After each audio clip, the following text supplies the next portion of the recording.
Alrighty, good morning, good evening, and good afternoon, and welcome everybody to this little mini-series, I guess, where I attempt to defeat Terraria bosses in a higher difficulty, usually for the worthy master mode, with, let's say, hopefully a minimal amount of grinding and reasonably safe.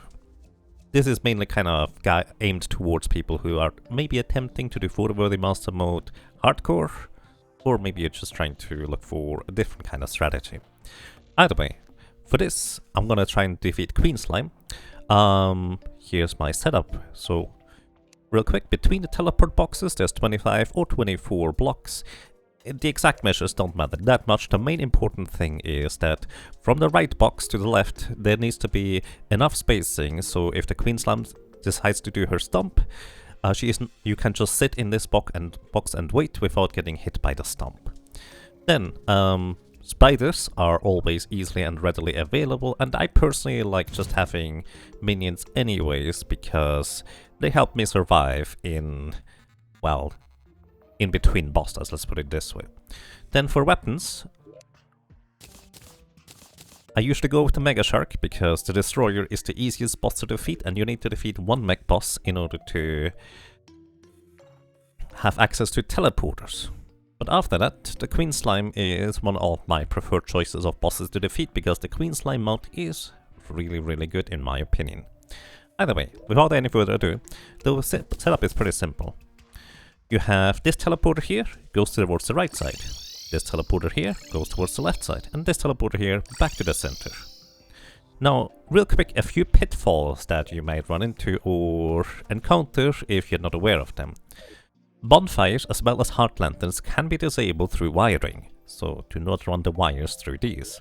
Further, if you have a void bag or a piggy bank, if you use smart cursor, you will actually target the void bag or the piggy bank with the right click, which is definitely not what you want. Further, don't put your bonfire too close to the teleporter either, otherwise you will accidentally right click it if you smart cursor. And the reason why we smart cursor is quite simple.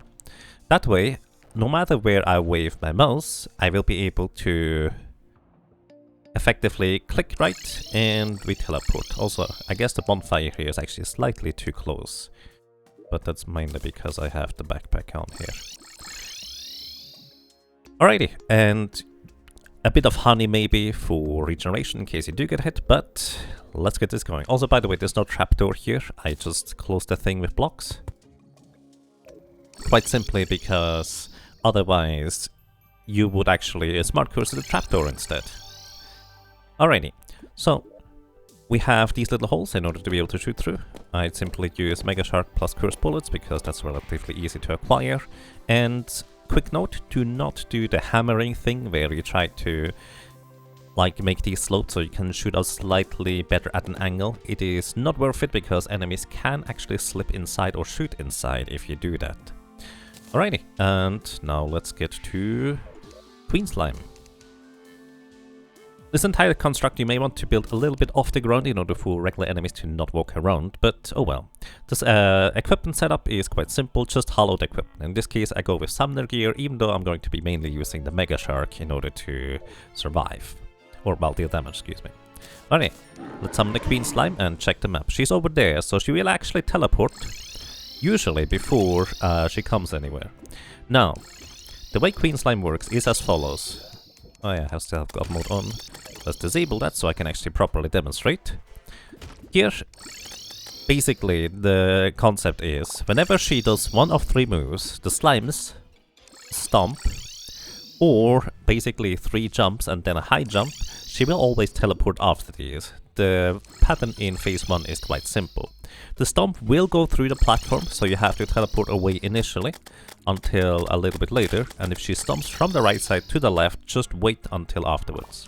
The reason why we need 3 teleporters instead of just 2 is because otherwise Queen Slime will sometimes just stay in the same spot and do the slime explosion, right, this one, and if you try to just teleport between 2 teleporters only, you would kind of either teleport into her or you would be too late to get away before she spawns on top of you.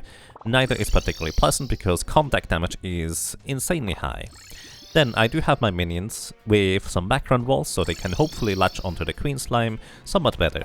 You cannot hit the Queen Slime with whips through the walls like you can hit most bosses through walls.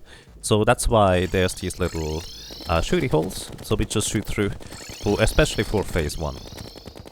You can try to shoot exactly through all of these holes, which makes it relatively easy to hit Queen Slime throughout the high jump, and then she teleports, and we just teleport to the next spot. So this is kind of the entirety of the setup for phase 1 here. You can also just go Ranger if you prefer, or even swap out equipment in the middle of the fight. I don't really optimize for damage in these demonstrations, this is literally just, well, for figuring out the setup. But the setup here is overall quite simple, I dare to say. So let's just go ahead and real quick defeat Queen Slime. Spiders are just going to add a little bit of damage. Unfortunately, they often also do get distracted by the little guys, and if I teleport away, they will also often just ignore the Queen Slime because they try to catch up to me. If you have other summons, they can work pretty well. Sanguine Staff is kind of decent, although you may actually want to make your box even slightly smaller than it already is in order to make even more use of the Sanguine Staff. Once Queen Slime hits half health, she will transform into her second form with wings. So I'm actually gonna speed up that process slightly, just to demonstrate this. Alright.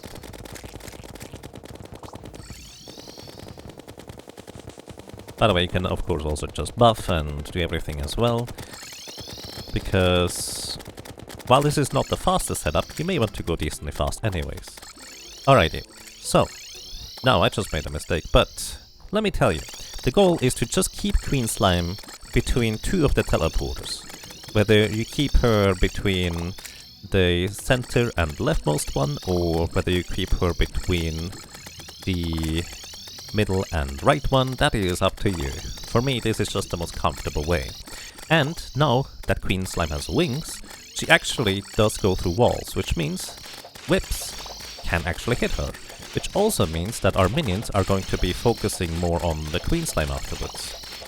If you're really fancy, you can even switch in some additional whip switches just to increase the minion damage.